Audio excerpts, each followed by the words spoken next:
I'm Bryn Hollingsworth, 29, and I am the most overqualified executive assistant in Manhattan who happens to speak 4 languages fluently. The crystal stemware dug into the pads of my fingers. I stood like a statue in the center of the Pier Hotel's grand ballroom. My feet were already throbbing inside my sensible black pumps. I shifted my weight imperceptibly to the left. The condensation from the champagne flutes was slick against my skin. Around me, the air smelled of stale money, heavy perfumes, and the kind of desperation that only exists when net worths are being compared. I wasn't supposed to be serving drinks. I hold a dual degree in international relations and economics. I organize the lives of men who can't remember their own children's birthdays. But when my boss, the insufferable CEO of Archer Global, snapped his fingers because the catering staff was short one server, I didn't argue. I needed this paycheck. I needed the health insurance. So I took the silver tray. I faded into the background. Invisibility is a skill I mastered a long time ago. Tonight, I was just a prop in a black dress that cost less than the appetizers being passed around. Then the atmosphere shifted. The crowd parted like the Red Sea. Xavier Thorne walked in. I had seen him on the covers of Forbes and GQ, but print didn't do justice to the sheer arrogance radiating off him in person. He was taller than I expected. His tuxedo fit him with a precision that suggested it was stitched onto his body by Italian artisans who wept with joy at his measurements. His hair was dark, swept back with careless precision, but it was his eyes that caught me off guard. They were cold, predatory, and swept over the room as if he were deciding which company to hostilely take over next. He stopped 3 feet away from me. My heart hammered against my ribs, a traitorous reaction to his proximity. I wasn't attracted to him. I was terrified of men like him, men who viewed the world as a chessboard and people as pawns. He was talking to his business partner, a shorter man with a nervous sweat on his upper lip. They were discussing a merger. I knew the details because I had typed up the briefing for my boss earlier that morning. I stepped forward, extending the tray of champagne. "Champagne, sir?" I asked, keeping my voice low and professional. Xavier didn't look at my face. He didn't acknowledge my existence as a human being. His gaze flicked to the tray, then to my dress, and finally he simply waved a hand dismissively without making eye contact. It was a gesture you'd used to shoo away a fly. I felt the heat rise up my neck. I retracted the tray and took a step back, resuming my position as furniture. That's when he leaned in toward his partner. A smirk played on his lips, cruel and amused. He switched languages seamlessly. The harsh, flat vowels of American English replaced by the fluid, melodic cadence of French. "Regard ça," he murmured, his voice dropping an octave, assuming privacy in a foreign tongue. "Look at that." His partner looked confused for a second, then Xavier nodded slightly in my direction. My grip tightened on the crystal stems. I felt the glass biting into my skin. "C'est tragique vraiment," Xavier continued, his French perfect, practically aristocratic.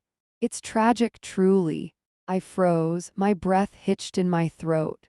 He wasn't talking about the merger anymore. "Qui laisse entre le personnel dans une robe pareille?" Who lets the staff in wearing a dress like that? I stared straight ahead, fixing my eyes on a floral arrangement across the room. My pulse was roaring in my ears like a subway train. He wasn't done.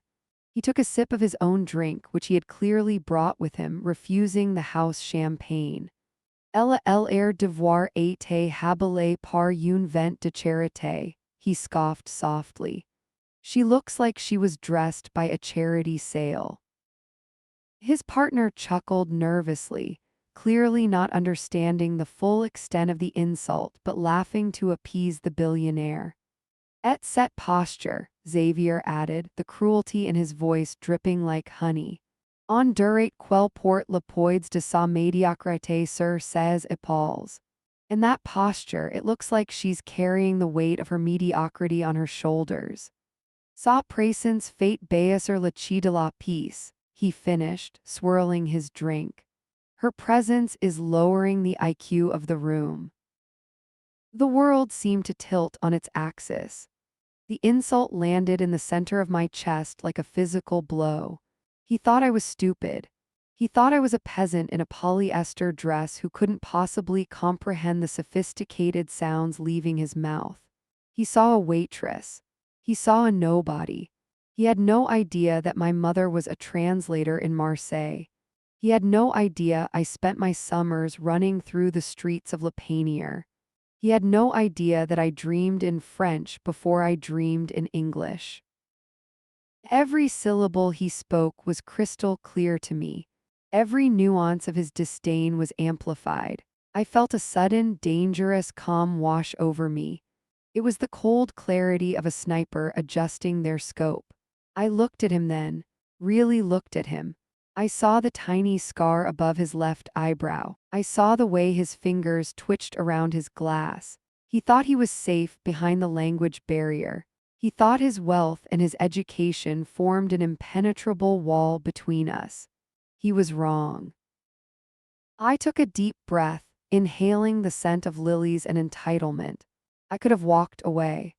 I could have gone to the kitchen and cried in the walk-in freezer like I usually did when the indignity became too much. But something inside me snapped.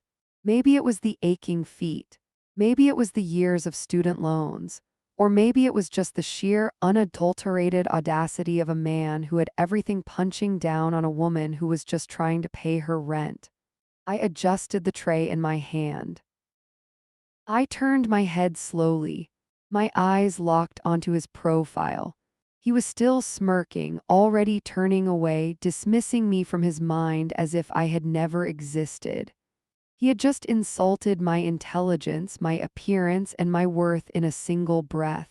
He thought the conversation was over, but I was just getting started. I kept my face a mask of polished stone. My heart hammered a frantic rhythm against my ribs. It beat so hard I was terrified the vibration would shake the champagne flutes on my silver tray. But my hands remained perfectly still. I forced my breathing to slow. I forced my eyes to remain glazed and vacant. I had to look like the empty vessel he assumed I was. Xavier Thorne wasn't finished with his performance. He turned his back to me slightly, closing the circle with his nervous associate. He assumed I was part of the scenery.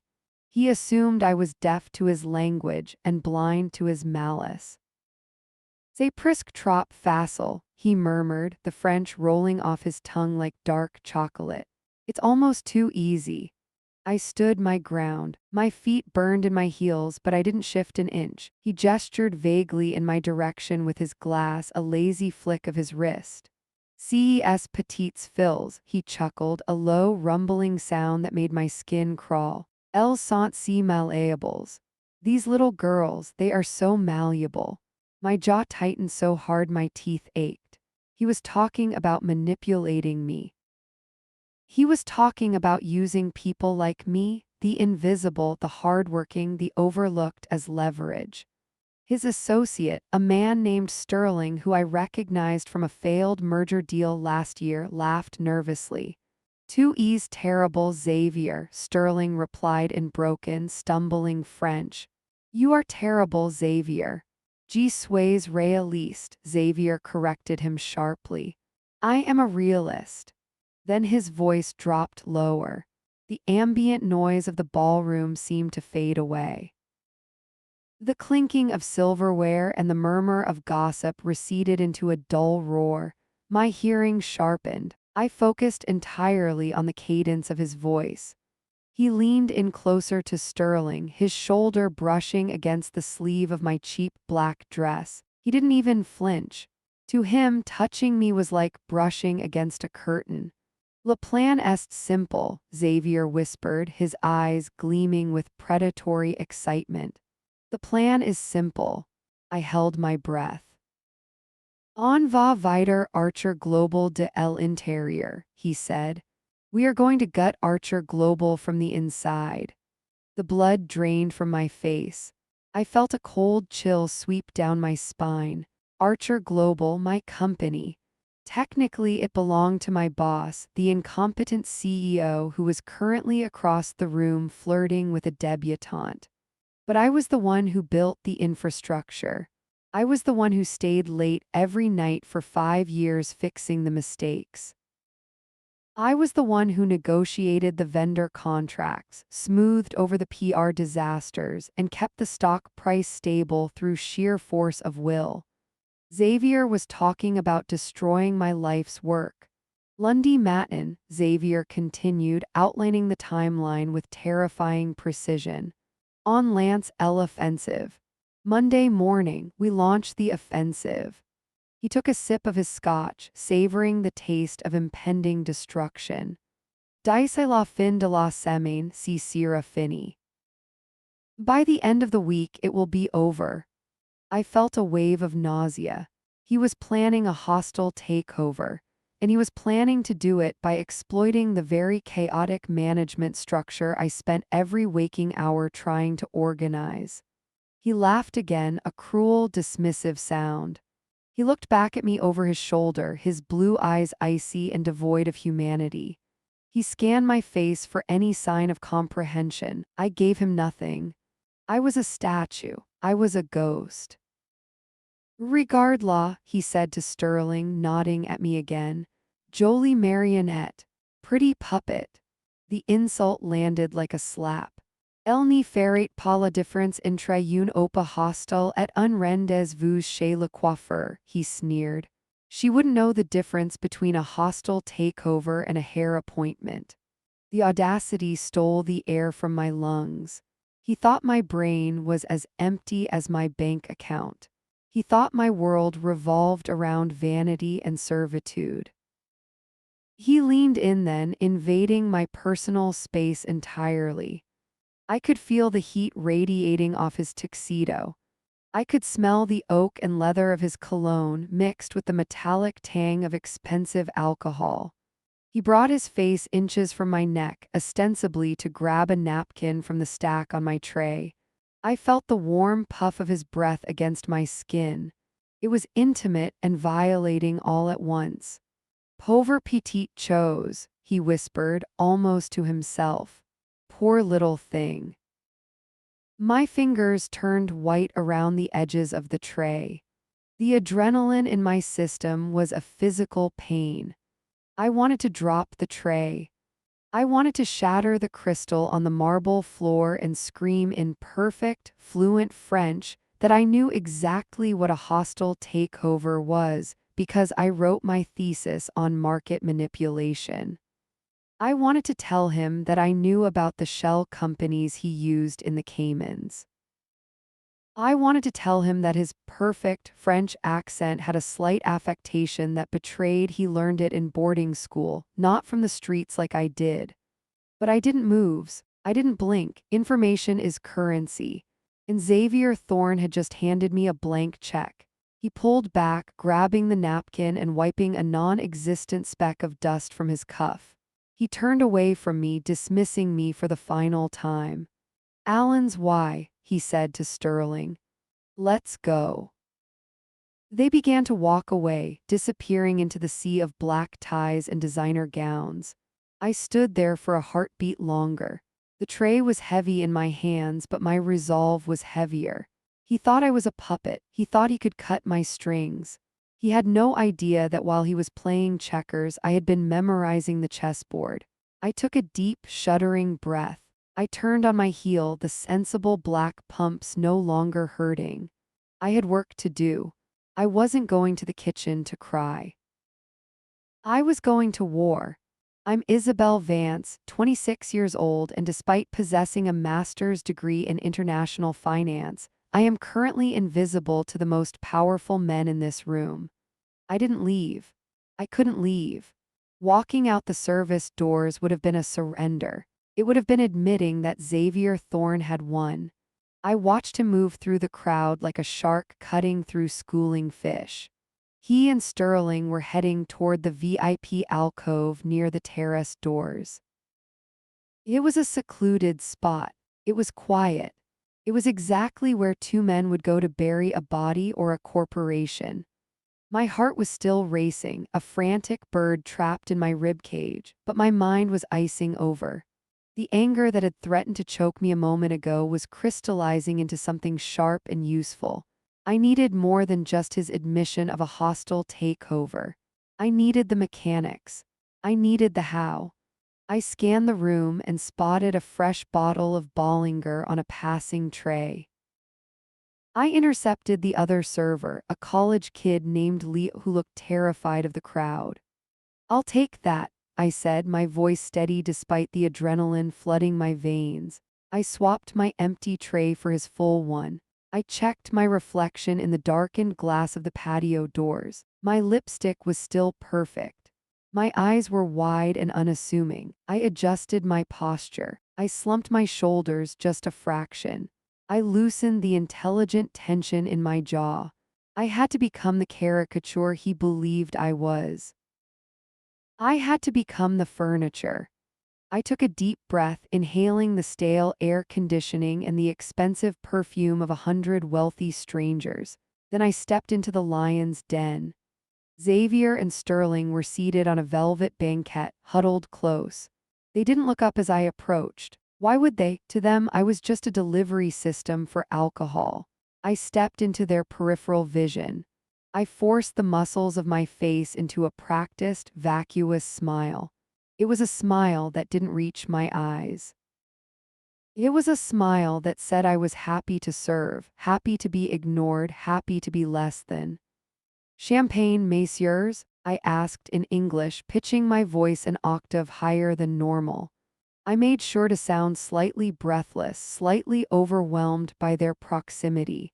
Xavier didn't even turn his head. He held out his empty glass without breaking his conversation. It was a gesture of supreme arrogance. He expected the glass to be filled simply because he willed it. I poured. My hand was steady. The golden liquid bubbled up to the rim, dangerously close to spilling, but I stopped at the perfect microsecond. "Merci," he muttered, dismissive and cold. He waved his hand, a flick of the wrist that meant begone. But I didn't leave. I took a half step back, just enough to be out of his direct line of sight, but close enough to smell the starch on his collar. I pretended to fiddle with the napkins on my tray. I pretended to be waiting for Sterling to finish his sip so I could refill him too. I became a statue of servitude, and Xavier began to speak. "Les comps aux caïmans sont prêts," he said, his voice dropping to a conspiratorial murmur. "The Cayman accounts are ready." I stared at the floor, counting the patterns in the carpet to keep my face neutral. "J'ai transféré les fonds via la coquille à Zurich," he continued. I transferred the funds through the shell in Zurich. My ears were burning. This was it. This was the smoking gun. "Le nom de la société écran?" Sterling asked, his voice trembling slightly.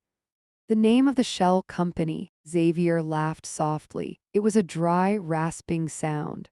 "Project Vesta," Xavier said. "Vesta." I locked the name inside my mind. Project Vesta, like the Roman goddess of the hearth. He was burning my company down, and he named the match after a goddess of the home. The irony was sickening. "Et les numéros?" Sterling pressed. "Two E's sur quilles sont indétectables." "And the numbers, are you sure they are untraceable?" "By N sur," Xavier scoffed. "Banque Privée Suisse. Compte numéro 784490 alpha. 784490 alpha." I repeated the sequence in my head. 784,490. I visualized the numbers written in fire against the back of my eyelids. I linked them to images to ensure they stuck. 7 dwarfs, 44 magnum, 90s grunge. Alpha Wolf, it was a mnemonic device I used in grad school.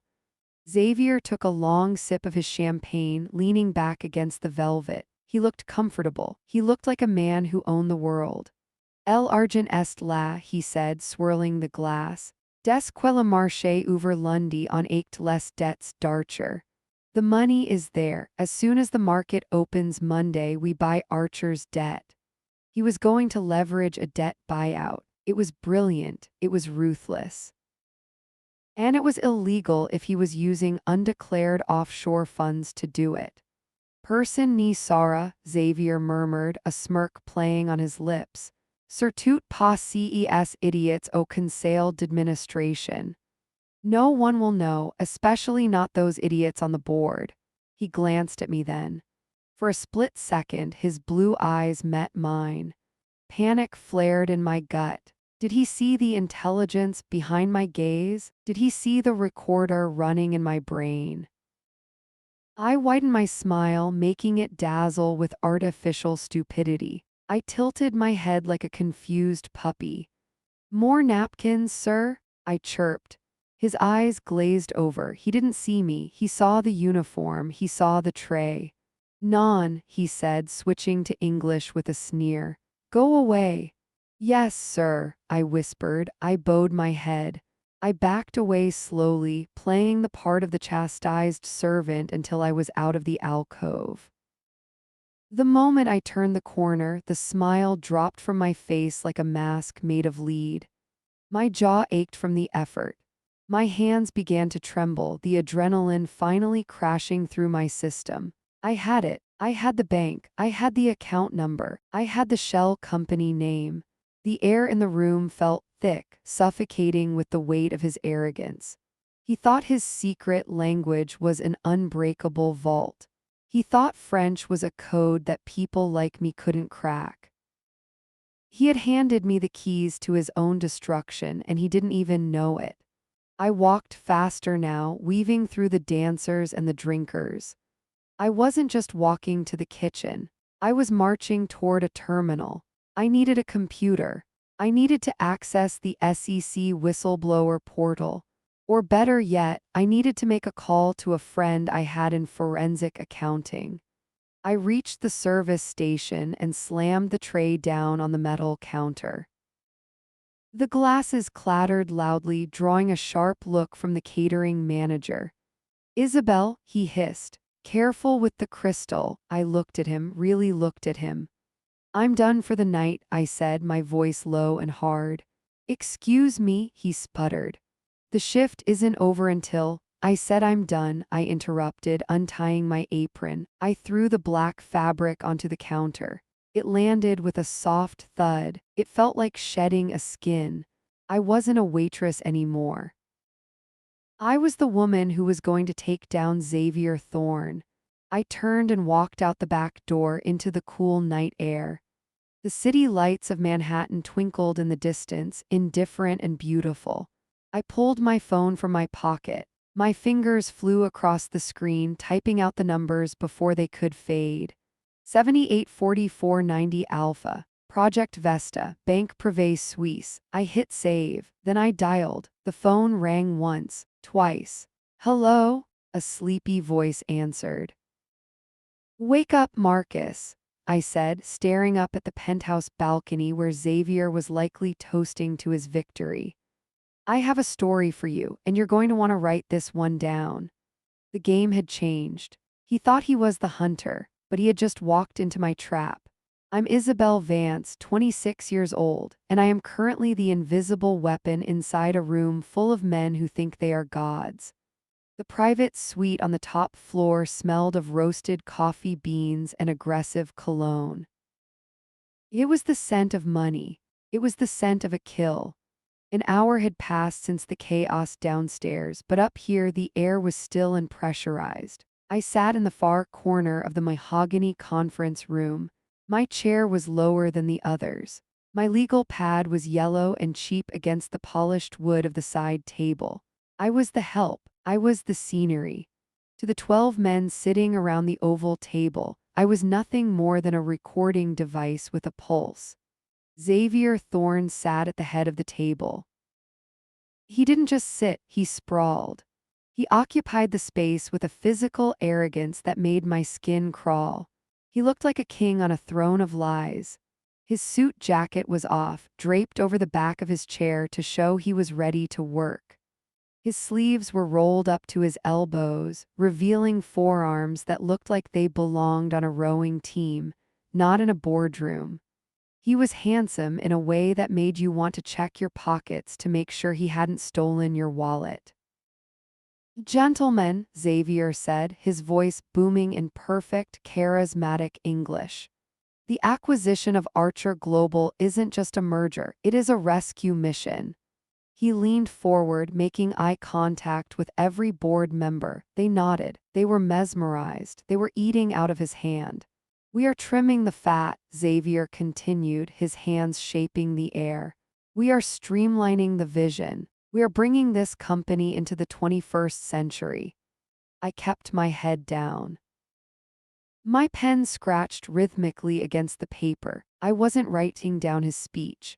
I was drawing a grid, I was mapping out the room, I was listing the players. I felt his eyes flick toward me. It was a heavy, tangible weight. I didn't look up. I knew the role I had to play. I was the terrified junior analyst. I was the diversity hire who was just happy to be in the room. "Isabel," he called out. The sound of my name in his mouth felt like a violation. I looked up, widening my eyes. I feigned a startle reflex. "Yes, Mr. Thorne?" I asked, my voice small. "Make sure you get that last part down verbatim," he said, flashing a smile that didn't reach his cold, blue eyes. "The part about the vision." "Yes, sir," I squeaked. "I have it right here." He winked at me. It was a slow, deliberate wink. It was patronizing. It was disgusting.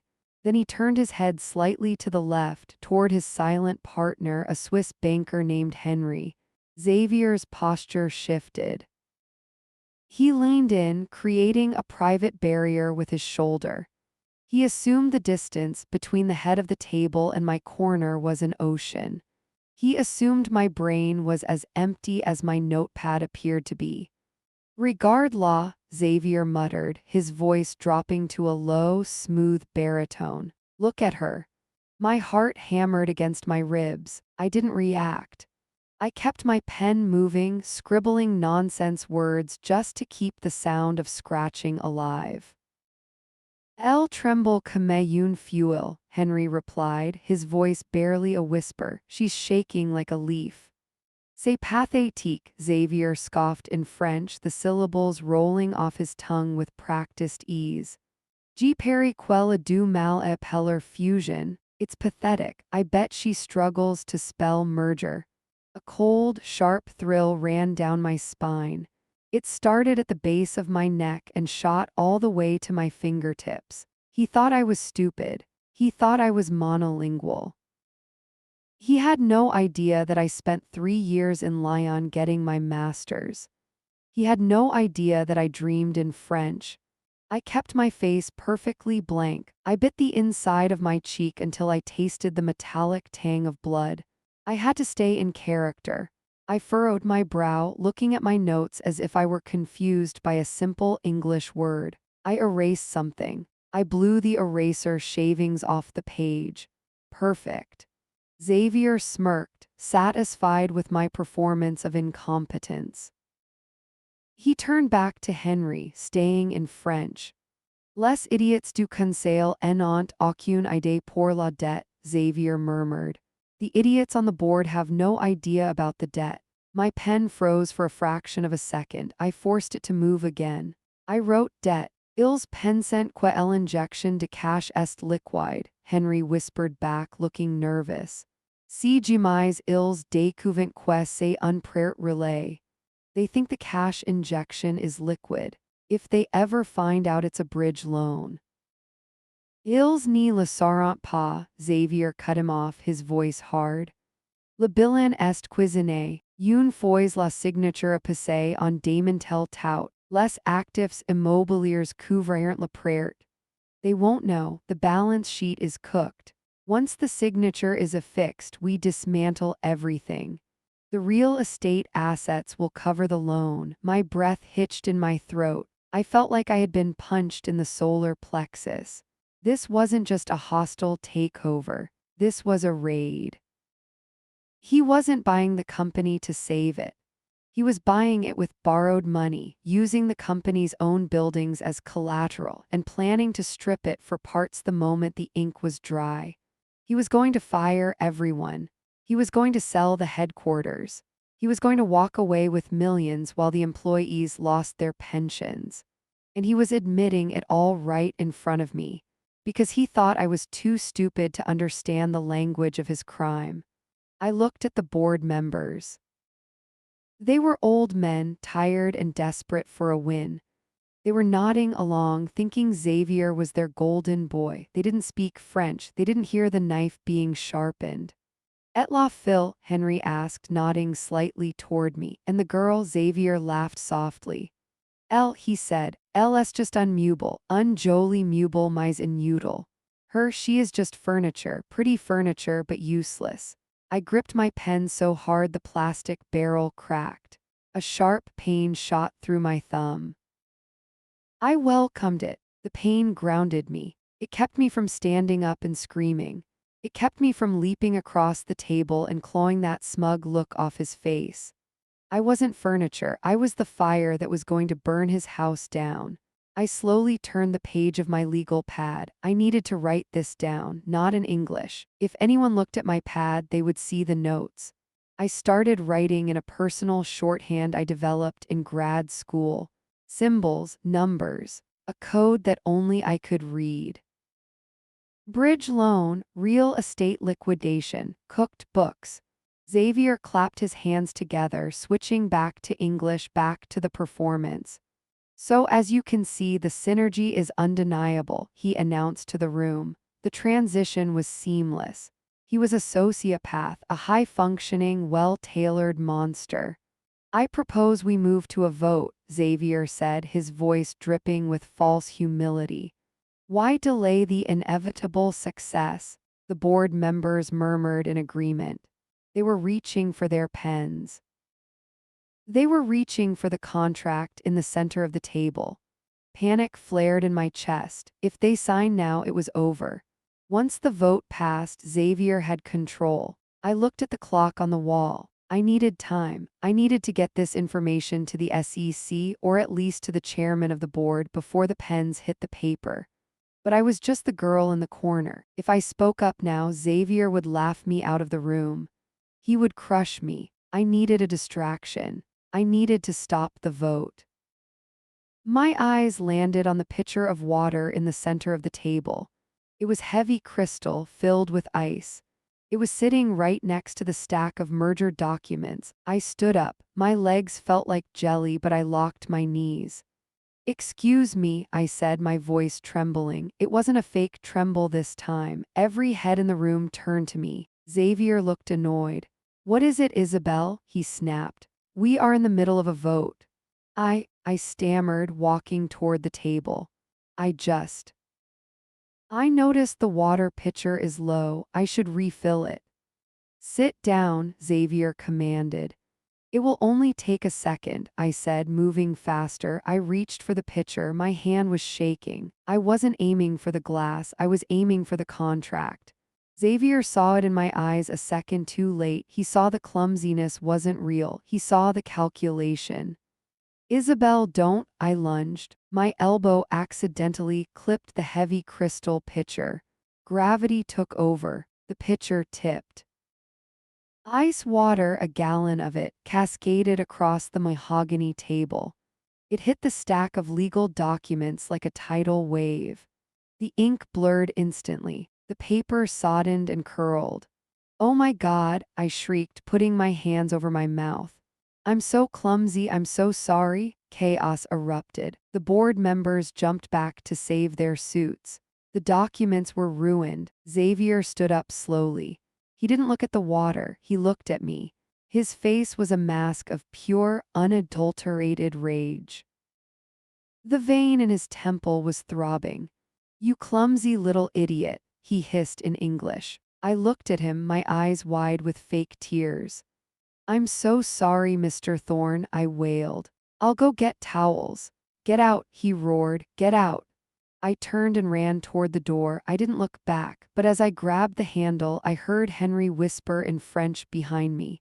C88 an accident? Was that an accident? And Xavier, in a voice cold enough to freeze the water on the table, replied, Non CN88 pas un accident. No, that was not an accident. I slammed the door behind me. I was in the hallway. My heart was beating so fast I thought I might pass out. I had bought us 24 hours. They would need to reprint the contracts. They would need to reconvene. I had 24 hours to prove that Xavier Thorne was a fraud, and I knew exactly where to start. I pulled my phone from my pocket. My hands were steady now. I wasn't the furniture anymore. I was the hunter. I'm Saskia Vance, 26 years old, and before I became the invisible executive assistant fetching coffee for billionaires, I was the youngest forensic auditor to ever graduate with honors from the Sorbonne. The boardroom smelled of stale espresso and predatory ambition. I sat in the corner. My chair was lower than the others. My notepad was resting on my knee because I wasn't allowed a spot at the mahogany table. To the men in this room, I was an accessory. I was background noise. Xavier Thorne sat at the head of the table, his silhouette cut sharp against the panoramic view of the Manhattan skyline. He was handsome in a way that made your stomach turn. It was a cruel, polished kind of beauty. He held a gold fountain pen in his fingers, twirling it with the dexterity of a magician. Make sure you get that last part down verbatim, Xavier said, his eyes sliding over me without truly seeing me. The part about the vision for the future. Yes, Mr. Thorne, I said. My voice was soft. I kept my head down. I played the role perfectly. I was the timid mouse. I was the terrified girl who was just lucky to be in the room. Xavier smirked, a quick flash of white teeth, and then turned his body away from me. He leaned toward his silent partner, Henry, a Swiss banker with eyes like wet stones. Xavier shifted his shoulder, creating a physical wall between us. He thought the 3 meters of air between us was a soundproof barrier. He thought my brain was as empty as the blank pages of my legal pad. Regard law, Xavier muttered, his voice dropping to a velvet baritone. Look at her. My heart skipped a beat. It slammed against my ribs like a trapped bird. I didn't flinch. I didn't look up. I kept my pen moving, scratching meaningless loops onto the paper just to create the sound of obedience. Elle tremble comme une feuille, Henry whispered back. She's shaking like a leaf.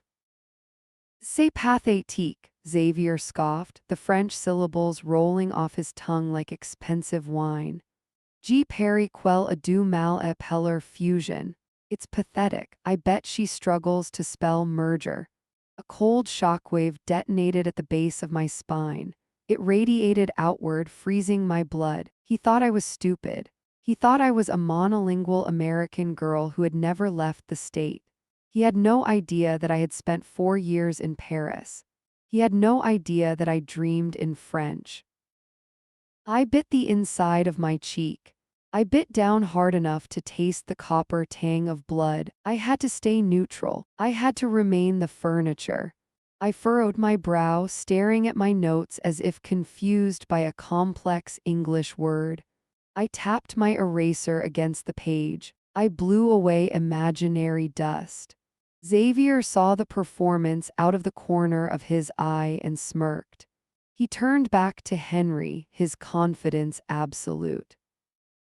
Les idiots du conseil n'ont aucune idée pour la dette, Xavier murmured, his voice lower now, strictly for Henry's ears. The idiots on the board have no idea about the debt. My hand froze just for a microsecond. I forced the pen to move again. I wrote the word debt in bold, jagged letters. Ils pensent que l'injection de cash est liquide, Henry replied, sweat beading on his upper lip. Si jamais ils découvrent que c'est un prêt relais. They think the cash injection is liquid. If they ever find out it's a bridge loan.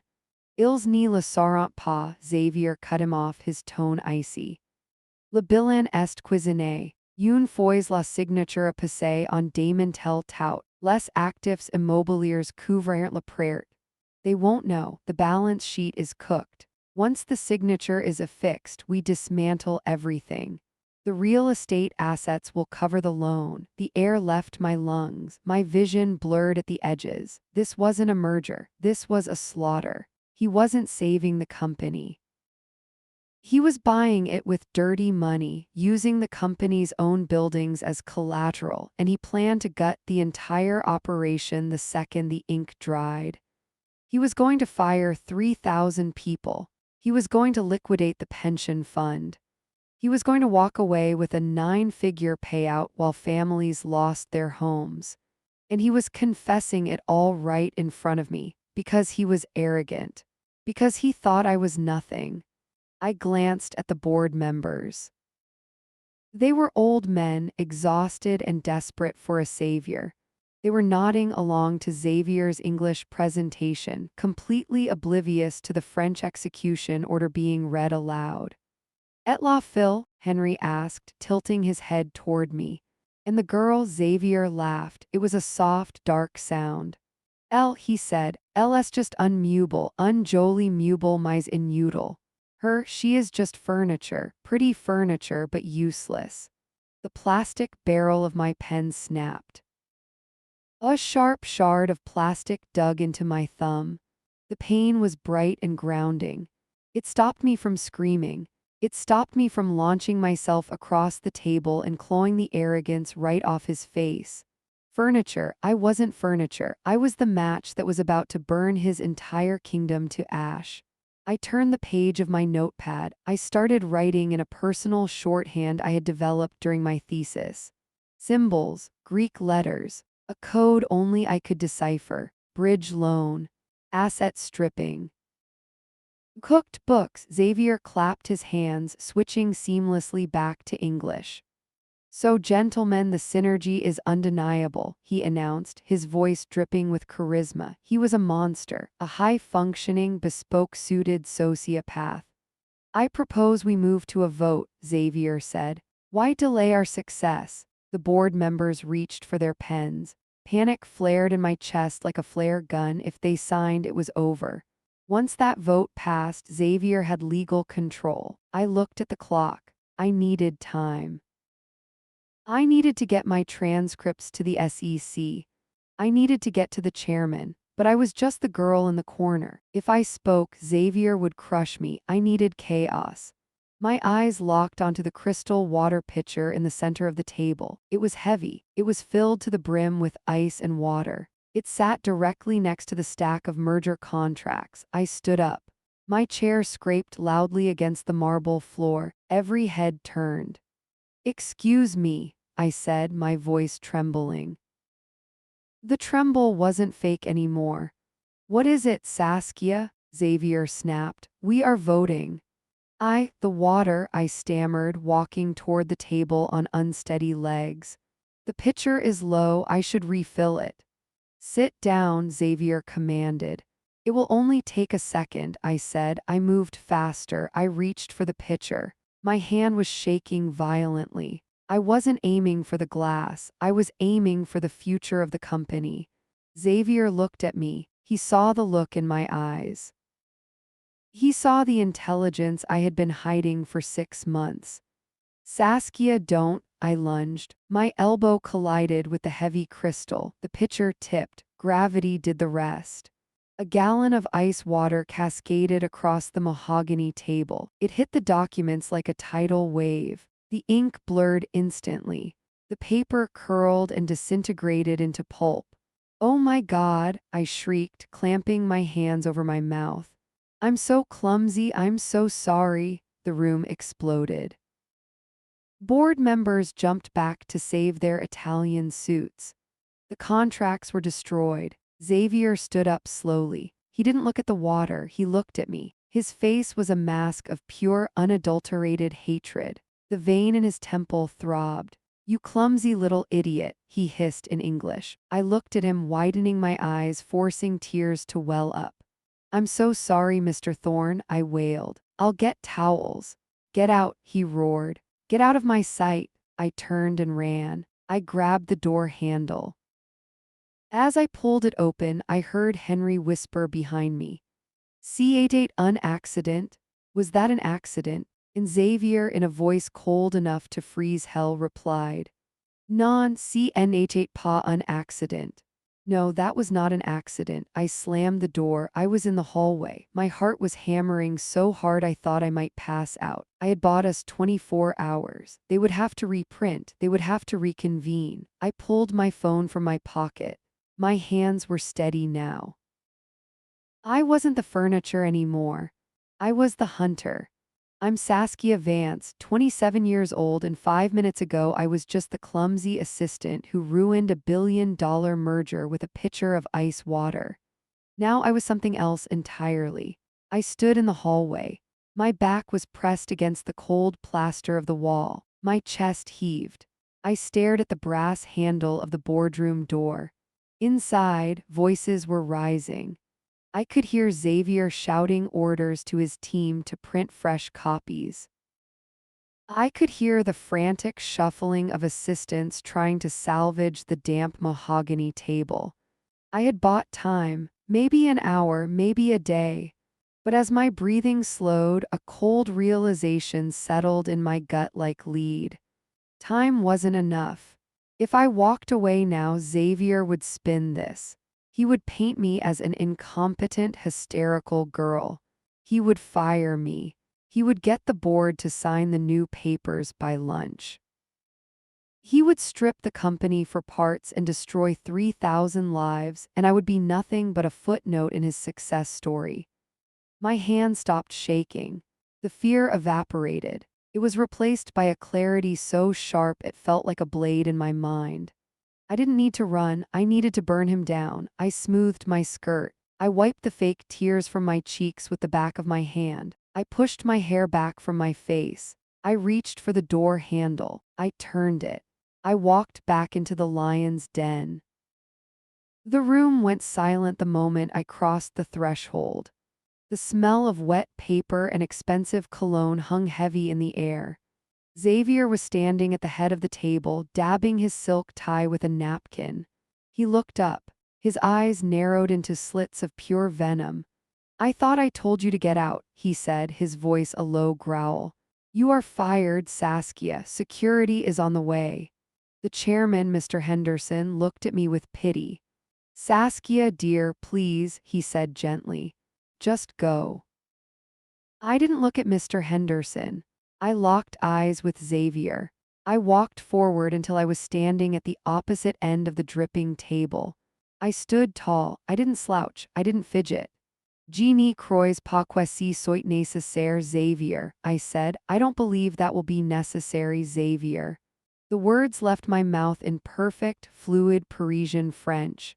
My accent was flawless. It was the result of 4 years at the Sorbonne and a lifetime of linguistic obsession. The silence that followed was absolute. It was heavier than the silence before the storm. It was the silence of a bomb that had just landed but hadn't yet detonated. Xavier's hand froze. The napkin stopped midway to his tie. His jaw went slack. Henry, the Swiss banker, dropped his pen. It clattered loudly against the floor. Pardon, Xavier whispered. He looked like he had seen a ghost. I smiled. It wasn't a nice smile. Vous pensez que j'étais un idiot, I continued, my voice ringing clear and hard off the glass walls. Une jolie décoration, mais les meubles ont des oreilles nsc pas. You thought I was an idiot, a pretty decoration, but furniture has ears, doesn't it? I saw the color drain from his face. It happened in slow motion. He went from a healthy tan to a sickly ash-gray paste. Saskia, what are you doing? Mr. Henderson asked, confused. What is she saying? I ignored the chairman for a moment. I wasn't done with Xavier. I wanted him to know exactly how dead he was. Le Comte aux Îles Caïmans, I said, ticking the item off on my fingers. Numéro 4 sept 02. Celui ou vous caches les frais de consultation fictifs. The account in the Cayman Islands. Number 4702. The one where you hide the fictitious consulting fees. Xavier's eyes bulged. He opened his mouth, but no sound came out. Et le plan de démantèlement, I went on, stepping closer. El usain de l'Ohio, fermé dans 3 mois, le fonds de pension, liquidé pour couvrir votre prêt relais. And the dismantling plan, the Ohio factory, closed in 3 months. The pension fund, liquidated to cover your bridge loan. Henry stood up, his chair screeching. Ty's toy, Henry shouted. Shut up, I snapped my head toward him. Acid's toy, Henry, I commanded. Sit down, Henry. The authority in my voice was absolute. He sat. I turned my attention to the confused board members. I switched to English. My voice was calm, professional, and deadly. Gentlemen, I said, Mr. Thorne and his partner have been discussing the details of this merger in French for the last 2 hours. They were under the impression that I was, how did you put it, Xavier? Mentally vacant. I looked at the chairman. He isn't buying this company to save it, Mr. Henderson. He's buying it with a bridge loan that relies on liquidating the pension fund and selling the real estate assets within 90 days. He calls it cooking the balance sheet. Mr. Henderson stood up. His face was red. Is this true? He demanded, looking at Xavier. Xavier was trembling, actually trembling. She's lying, Xavier stammered, sweat breaking out on his forehead. She's a disgruntled assistant. She's crazy. Am I? I asked. I took another step toward the table. I picked up the soggy remains of a notepad. I have the transcripts, I lied. I recorded the entire meeting on my phone in my pocket. I didn't have a recording, but Xavier didn't know that. Fear flashed in his eyes, pure primal fear. And one last thing, I said, my voice dropping an octave. I looked directly at Mr. Henderson, then back at Xavier. Before you sign anything, Mr. Henderson, you should know what Mr. Thorne said about your wife when you left the room to take that call. Xavier lunged forward. Don't you dare, he hissed. I smiled. Il a dit quel ressemblait à un carlin dans une robe bon marché, I said in French, letting the ugly words hang in the air. Xavier flinched as if I had slapped him. I turned to Mr. Henderson. He said she looks like a pug in a cheap dress, I translated, my voice devoid of emotion. And that he couldn't wait for you to die so he could evict her from the estate.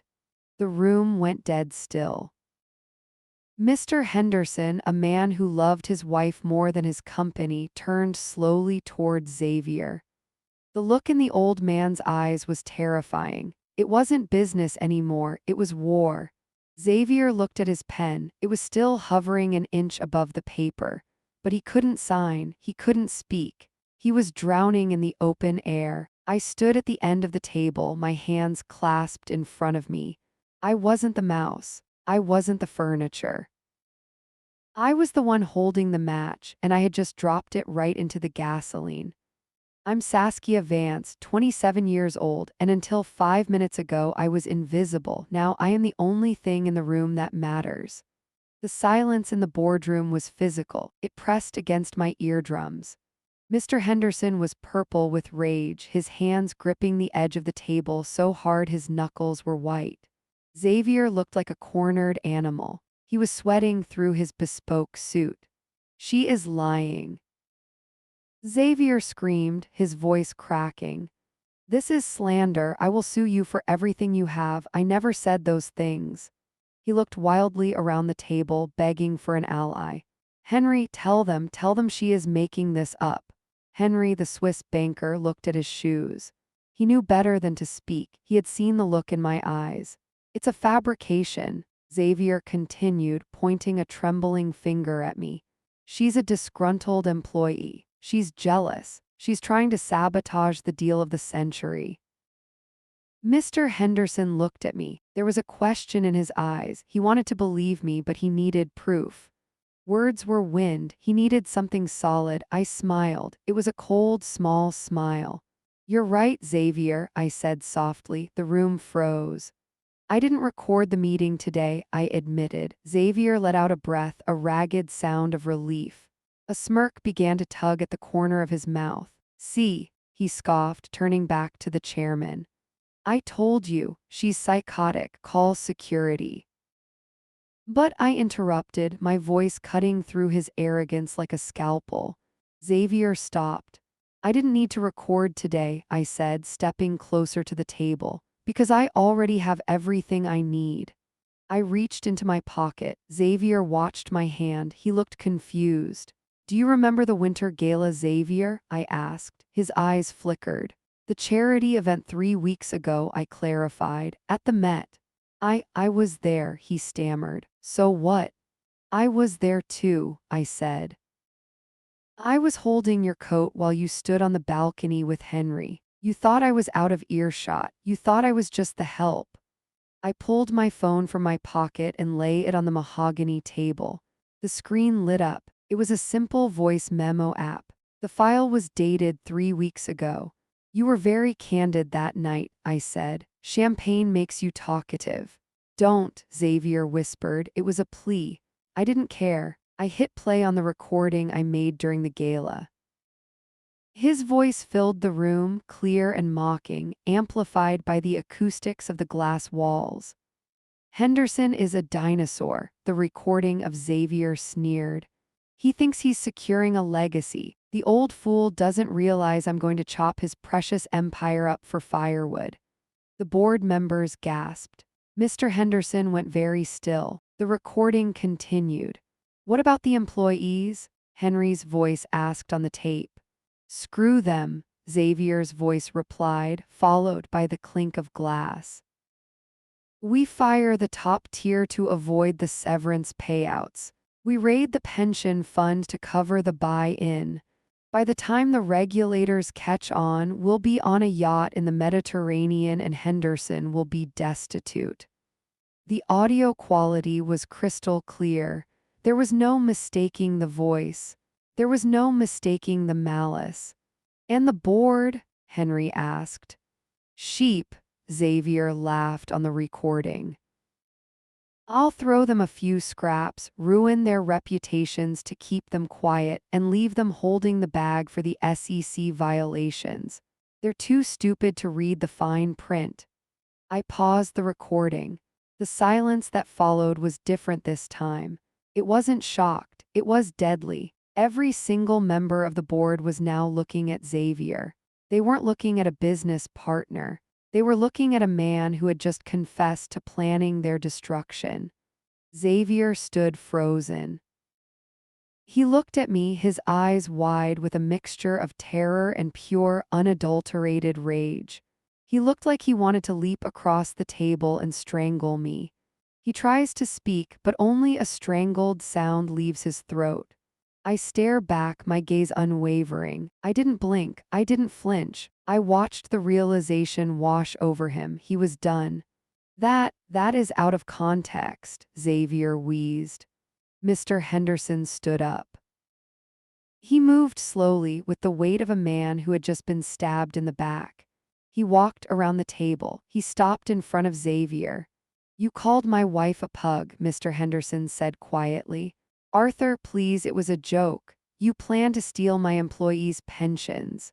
It was just talk, locker room talk. You called my board members sheep. Mr. Henderson turned to the other men at the table.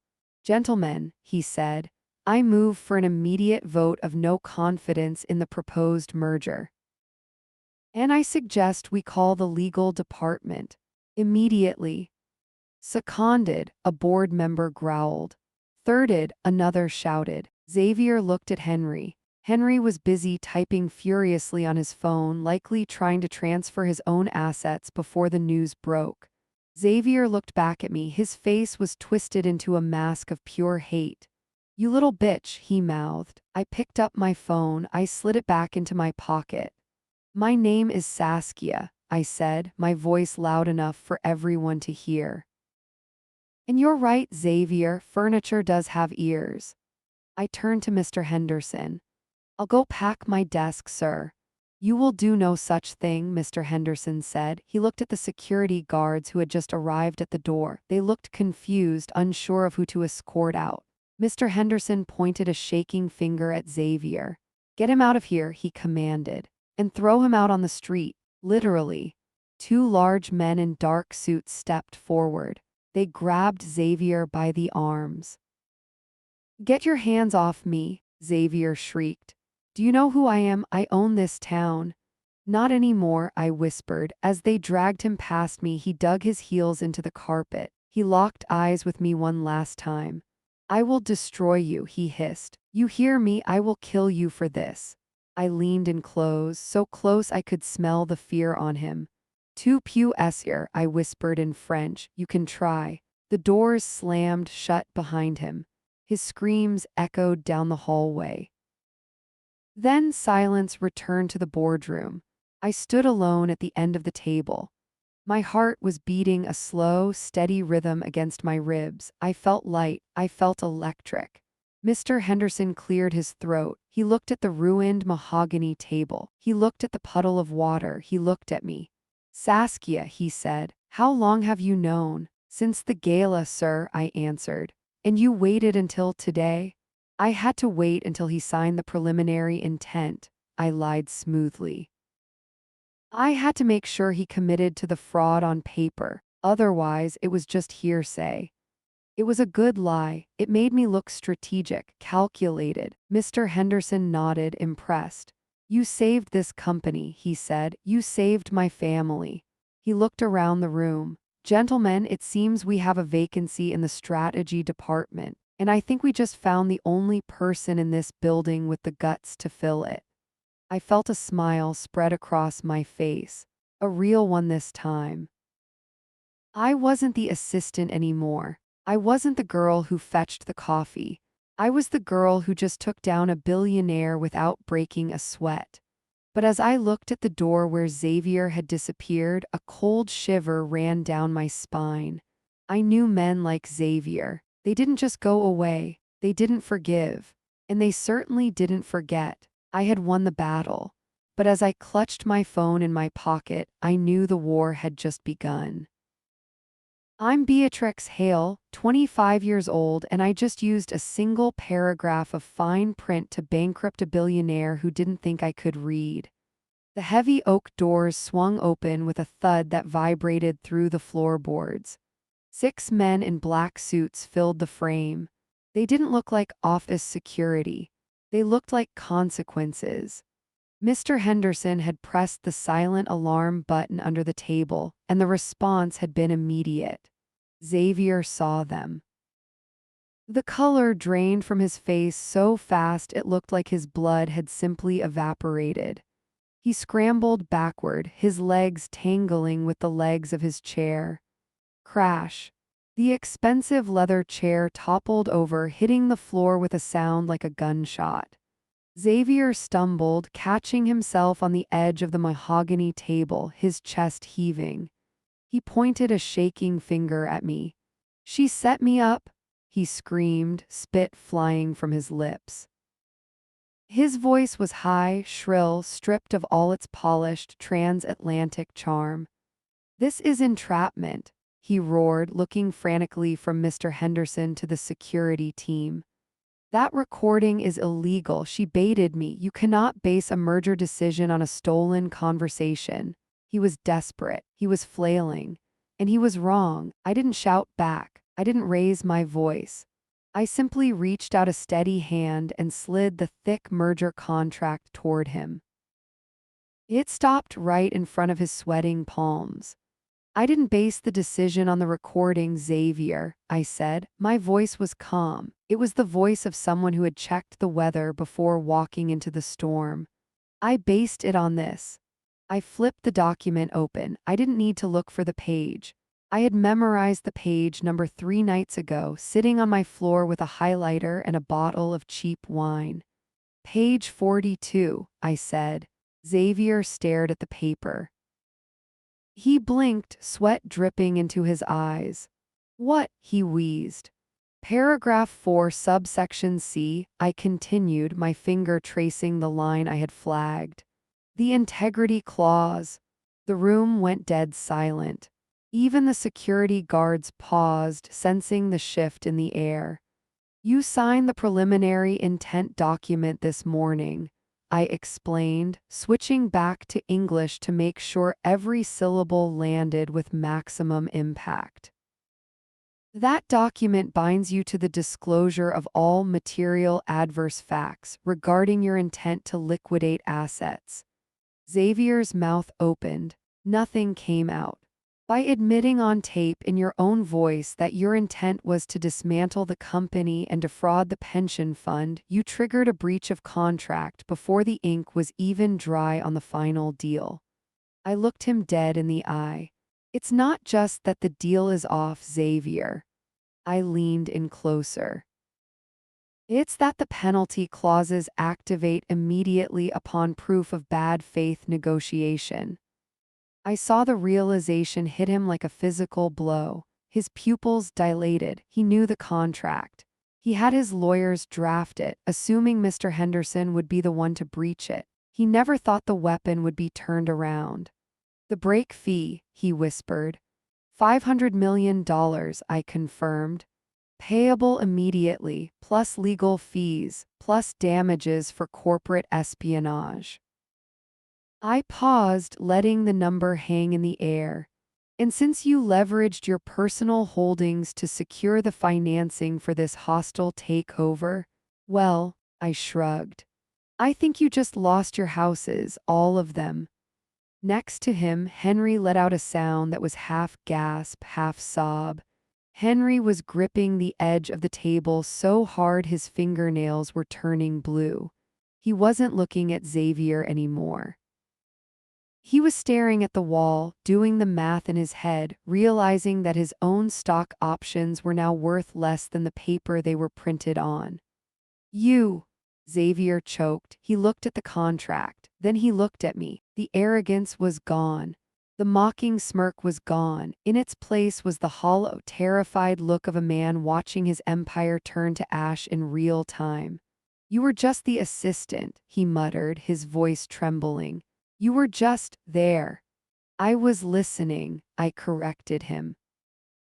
Mr. Henderson stood up then. He looked at the security team and nodded once. Remove him, Mr. Henderson said, and call the legal department. Tell them to file the lien on his assets before he makes it to the elevator. The guard stepped forward. The room seemed to shrink. Xavier looked at Henry for help, but Henry turned his back, pulling out his phone, already trying to save his own skin. There is no loyalty among thieves when the ship goes down. Two guards grabbed Xavier by the arms. He didn't fight them this time. The fight had left him the moment I mentioned page 42. He went limp, a broken man in a $5,000 suit that he could no longer afford. As they hauled him past me, he didn't scream threats. He didn't curse.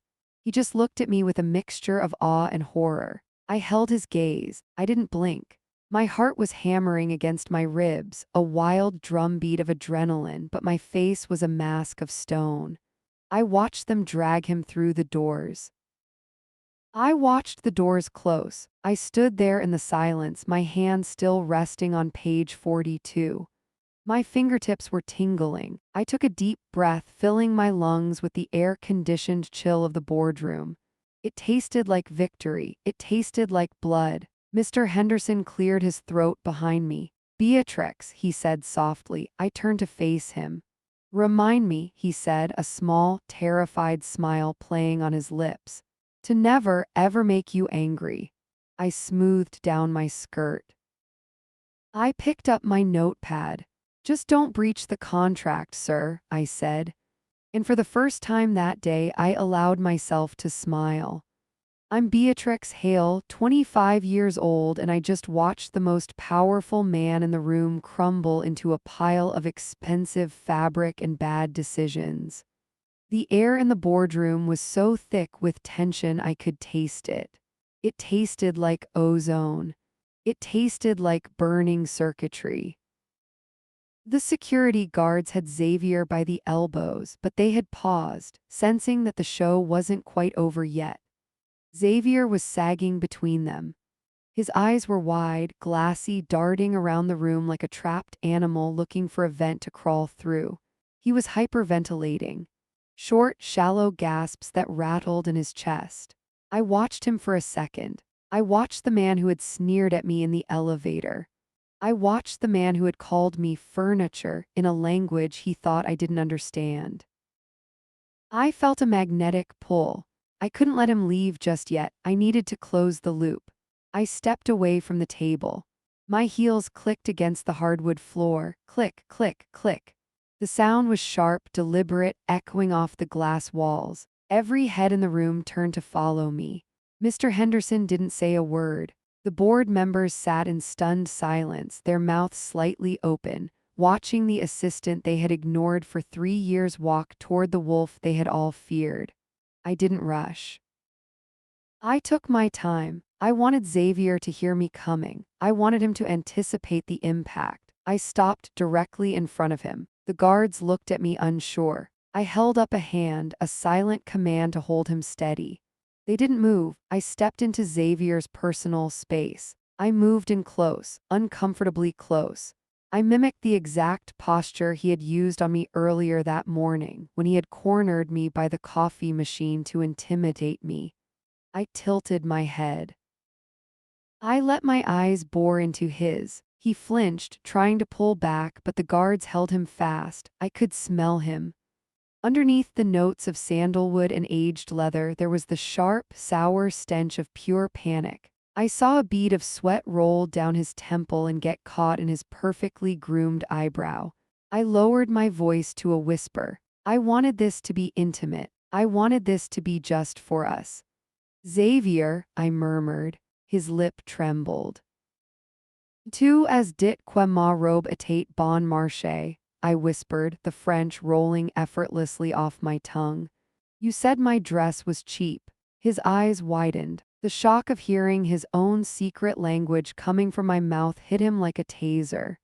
C'est une piece unique, I continued, savoring every syllable. De l'atelier Le Secret à Paris. It's a custom piece. From the Atelier Le Secret in Paris. I saw the recognition flash in his eyes. He knew the place. He knew it was the most exclusive fashion house in the district.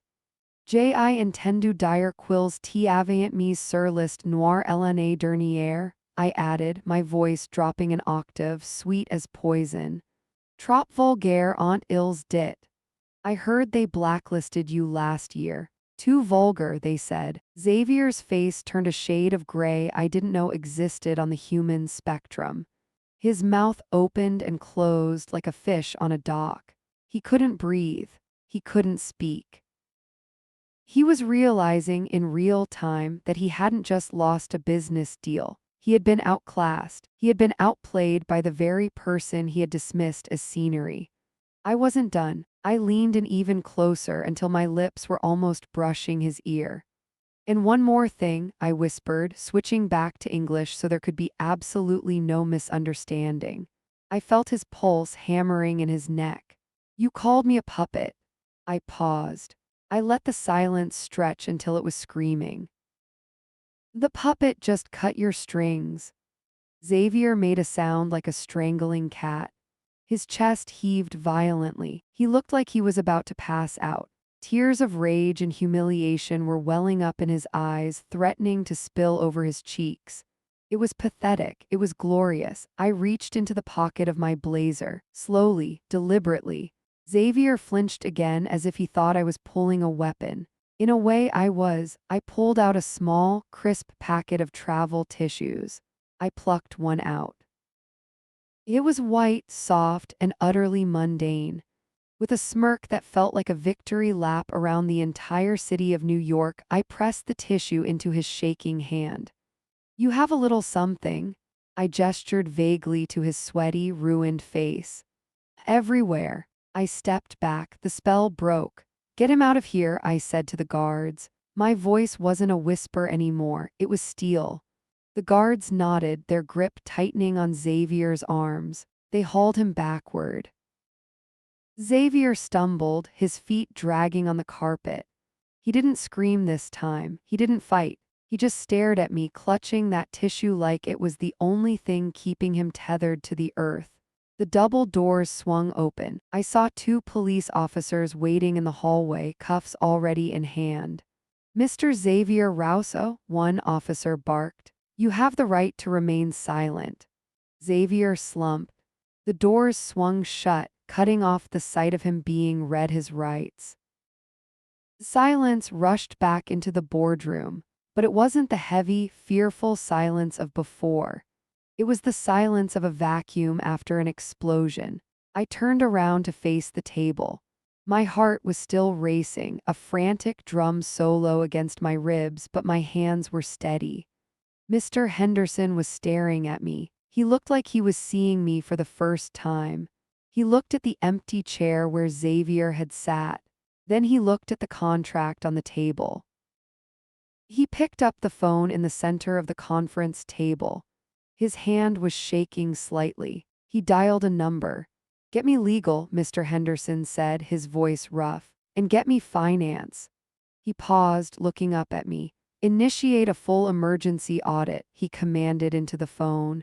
"We're cleaning house, and somebody get the press on the line. I want a statement prepared." He hung up. He didn't sit down. "Beatrix," he said. "Sir, did you really know about the boutique in Paris?"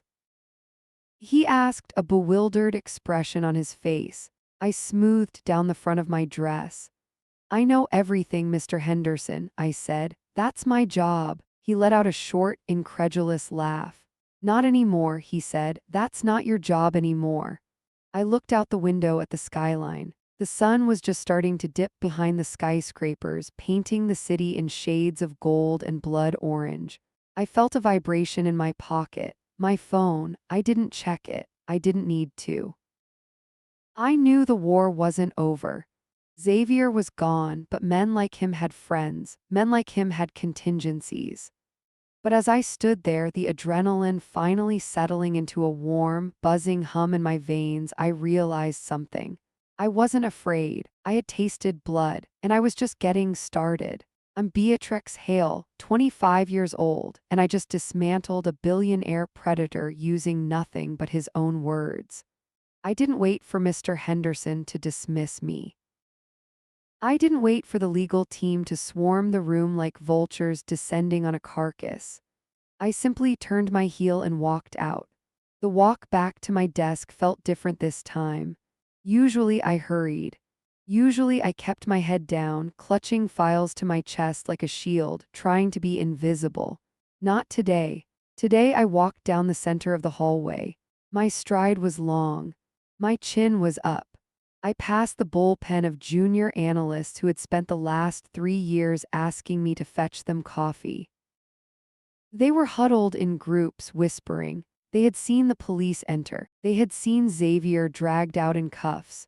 As I passed, the whispering stopped. Dead silence. Greg, the senior analyst who liked to make jokes about my budget lunches, looked up at me. His mouth hung slightly open. I didn't look away. I held his gaze until he flinched and looked down at his keyboard. I reached my desk. I didn't sit down. I grabbed my purse. I grabbed my coat. I left the notepad on the desk. I left the headset. I left the employee ID badge lying face up on the Formica surface. I wouldn't be needing them anymore. I walked to the elevator. I pressed the button. The doors slid open immediately, as if the building itself was eager to usher me into my new life. The descent was smooth, rapid, a stomach-dropping plunge from the stratosphere of corporate warfare back down to the earth. My ears popped. The doors opened to the lobby. The security guard, Ralph, gave me a confused look. "Leaving early, Miss Hale?" he asked. I smiled at him. It was a real smile. "I'm done for the day, Ralph," I said. "Actually, I think I'm done for the era." He blinked, not understanding, but I was already moving. I pushed through the heavy revolving doors. The city hit me like a physical blow. The noise, the chaos, the smell of exhaust and roasting nuts and impending rain. It was a symphony. I took a deep breath, filling my lungs with the grit and grime of New York City. It tasted cleaner than the filtered air of the boardroom. It tasted like freedom. I began to walk. I didn't know exactly where I was going at first, I just needed to move. My body was still humming with residual adrenaline. My fingertips were still tingling from the confrontation. I felt electric. I felt like I could touch a lamppost and short-circuit the entire block. I turned the corner onto Fifth Avenue. The sun had fully set now. The streetlights were buzzing on, casting long, cinematic shadows against the pavement. I stopped in front of a massive glass window. It was a high-end jewelry store, the kind where you have to be buzzed in just to look at the display cases. I looked at my reflection in the glass. I saw a woman standing there. She was wearing a navy blue dress that I had bought on sale at an outlet mall 2 years ago. Xavier had laughed at it. He had called it cheap in French, thinking I was too stupid or too poor to understand him. I looked at the fabric now. I smoothed it down over my hips. It didn't look cheap. It looked dangerous. It looked like the armor of a woman who had just taken down a giant. I adjusted the neckline. I pulled my shoulders back even further. I wasn't the furniture anymore. I was the architect. I turned away from the window and raised my hand. I didn't wave frantically. I didn't step off the curb. I simply held my arm up, wrist bent, commanding the street to yield. A yellow taxi swerved across 2 lanes of traffic and screeched to a halt right in front of me. I opened the door and slid into the worn leather seat. The partition was open. The driver, a heavy-set man with tired eyes, looked at me in the rearview mirror. "Where to, lady?" he grunted. I leaned back. I crossed my legs. I looked out the window at the towering skyscrapers, the monuments to money and power that I used to find so intimidating. Now they just looked like buildings. Buildings full of men who thought they were untouchable. Buildings full of men who had no idea I was coming. I met the driver's eyes in the mirror. "Le Bernardin," I said clearly. The driver's eyebrows shot up. "Big night?" he asked, putting the car into gear. I watched the city blur past my window, a streak of neon and steel. I thought about Xavier sitting in a holding cell. I thought about Mr. Henderson panicking on the phone. I thought about the audit that was about to tear the company apart and rebuild it in my image. I touched the cool glass of the window. "You have no idea," I whispered to myself. "My life is just beginning."